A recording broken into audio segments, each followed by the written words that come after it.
আসসালামু আলাইকুম। যেই দেশে একটা মৃত লাশের নিরাপত্তা নাই, সেই দেশে জীবিত মানুষের নিরাপত্তাটা কোথায়? ইতিমধ্যে আপনারা সবাই জানেন যে গতকাল পুরো সোশ্যাল মিডিয়াতে ভাইরাল হয়েছে, রাজবাড়িতে নুরু পাগলার একটা মাজার আছে, সেই মাজারকে কেন্দ্র করে তৌহিদি জনতা নামের কিছু উগ্রপন্থী লোক মাজারটাকে ভেঙে ফেলে। সবচেয়ে লজ্জাজনক ঘটনা হচ্ছে, সেই মাজারের মৃত ব্যক্তিটাকে কবর থেকে উঠিয়ে তার উপর বেত্রাঘাত করে লাশটাকে পুড়িয়ে দেয়। এটা কি আমাদের ইসলামের কথা? আমাদের পবিত্র ইসলামে তো আছে যে আমাদের পবিত্র ইসলাম তো শান্তির ধর্ম। এই ধর্মে তো কোথাও নাই যে একটা মৃত লাশকে আপনি উঠাই নিয়ে পুড়ে ফেলেন। এরা ইসলাম নাকি রক্ষা করবে? এই তৌহিদি জনতা নাকি বাংলাদেশ ব্যাপী ইসলাম রক্ষা করবে? এদের কাছে ইসলামটা কতটুকু নিরাপদ? এদের কাছে বাংলাদেশের সাধারণ মানুষ কতটা নিরাপদ?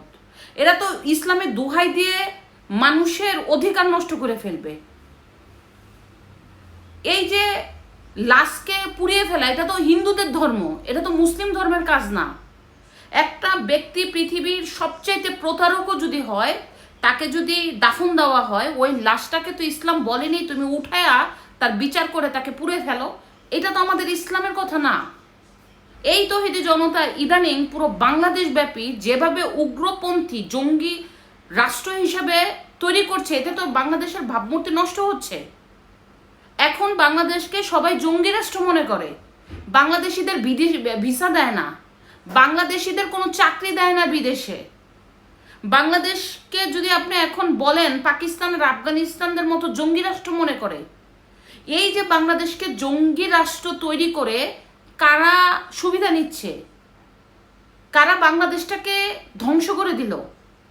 এই যে তৌহিদি জনতারা যেইখানে সেইখানে যে মব সৃষ্টি করছে, আওয়ামী লীগের ট্যাগ দিয়ে, ভারতের দূষর দিয়ে, ভারতের এজেন্ট বানিয়ে মানুষের উপর অত্যাচার করছে, মানুষকে মারছে, মব সৃষ্টি করছে। এবং সবচাইতে বাংলাদেশের এই 1 বছরের যত মব ছিল সব ইতিহাসকে পিছনে ফেলে একটা মৃত লাশকে কবর থেকে উঠিয়ে জ্বালাই দিল।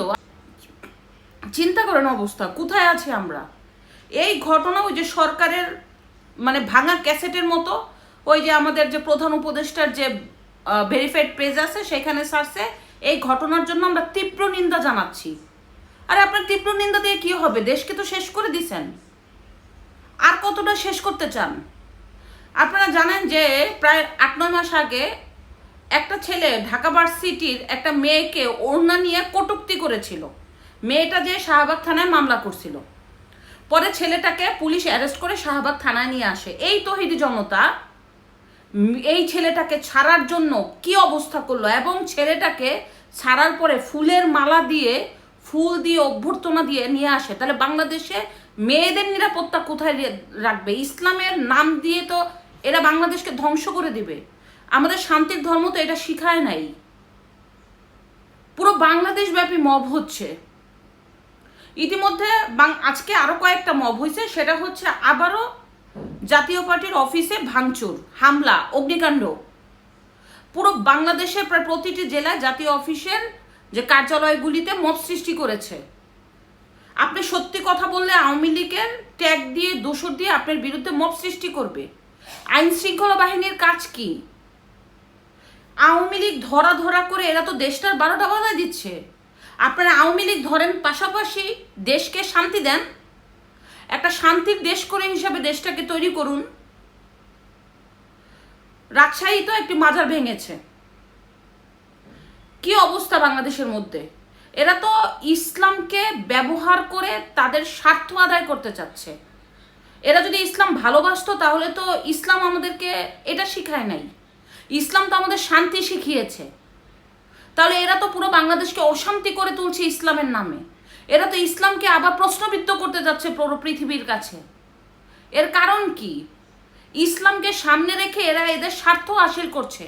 এরা বাংলাদেশকে একটা জঙ্গি রাষ্ট্র করে তোলার চেষ্টা করছে। এতে তো বাংলাদেশের ভাবমূর্তি নষ্ট হচ্ছে। পুরো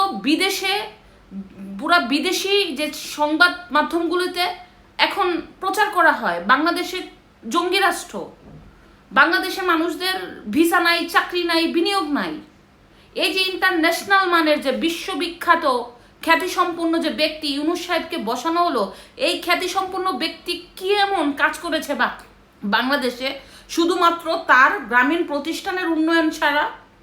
অর্থনৈতিকভাবে বাংলাদেশ এখন যাচ্ছে তাই অবস্থা। এই ধরনের মব, এই ধরনের ইসলামকে সামনে রেখে যদি সুবিধা আদায় করা হয়, তাহলে আমাদের পবিত্র ধর্ম ইসলাম প্রশ্নবিদ্ধ হচ্ছে মানুষের কাছে। এটা আর করতে দেওয়া যাবে না। আমাদের এখন রুখার সময় হয়ে গেছে। দলমত নির্বিশেষে এই সন্ত্রাস বাহিনীদের বিরুদ্ধে আমাদের ঐক্য করে তৈরি করতে হবে।